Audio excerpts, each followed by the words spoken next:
It's actually a very common question. People ask me, would you help at the end of the writing of the reports to review if the written material is in the correct Engineers Australia format?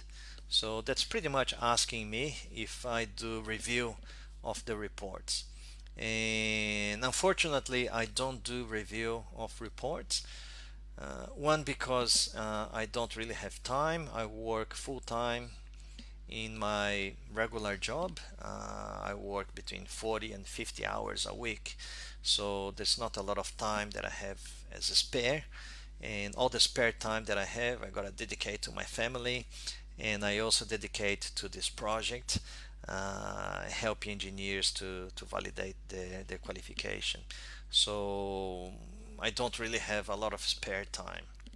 So that's why I decided to record those videos. I've got videos, more than 85 videos in my YouTube channel.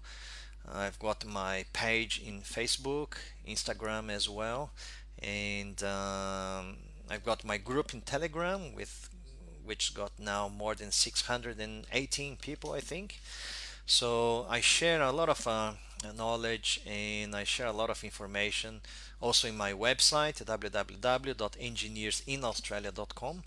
And I also do these free workshops where I share a lot of information.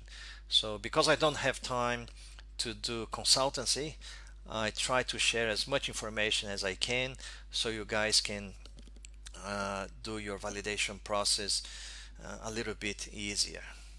And also, I also put together an online mentoring program, which is a group mentoring. So, which means that when I do my mentoring, I, I have a group of people, and I already did seven groups. I don't know when I'm going to open the next group. A few people already asked me when I'm going to open a new mentoring group. But the idea is that if I have a group, it's easier for me to kind of help more people at the same time, because time is certainly essence.